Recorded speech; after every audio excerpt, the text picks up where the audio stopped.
Hello, everyone. I would like you to welcome at Fintech Connect 2025. And today we're continuing to do the interviews with the various attendees. And I'm pretty pleased to introduce Andreas Schweitzer, who is the author of the book, The Trade Works. And we have 3 special questions for you today. So welcome to the Fintech Garden. Thank you very much. That's most kind. Thanks. It's a pleasure. And I would like to start with the first question. What do you think is the future of the trade finance? Because a lot of things are happening and changing the landscape and how we operate. Even the digital tools, like from my perspective, before like a mobile, there wasn't a question about doing the trading online by the tools. It was purely for the professionals. What do you think the future that we will see nowadays?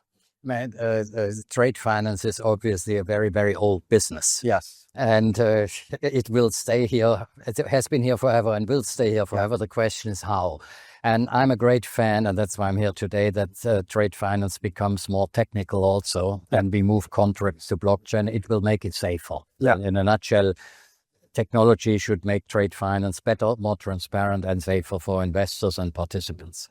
That's true. And what do you think like the blockchain, because the blockchain has a lot of buzzwords. What exactly you think the blockchain is fixing? Is it the usage of smart contracts or some other things that are giving more flexibility and future for the finance trade? Certainly the smart contracts, but if you also would add crypto payments, you can automate systems, you can put your letter of credit at some point on a blockchain that prevents fraud. And I would say that's probably a very big one to prevent fraud along the value chain of blockchain. That's definitely true. Since the network is designed for being accessible public, yes, and it's assigned, so it's a really good usage for that. Yeah. And jump into the second question. What are the alternatives of the credits and SME liquidity? Because that's a hot topic. Everyone is discussing that. SMEs requires more liquidity with the current market. So what do you think about the alternative credit? Now, this is what I was trying to put in this book, Trade Works, that you have a trade finance gap of 3 trillion or 2.6, depending which bank you ask.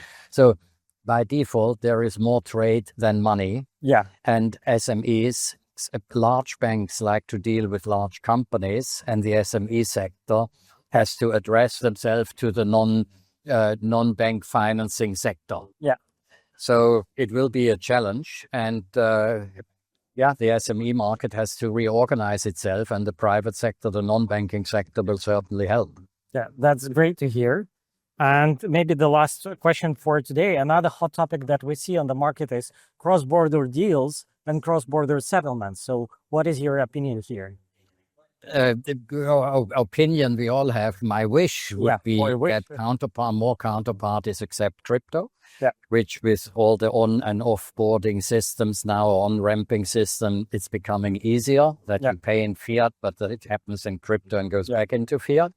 So that is would facilitate a lot and simplify a lot. So we probably need to address the simplifying payments, and payments are getting more and more difficult with all the regulations. Banks are not, it's not easy to be a banker.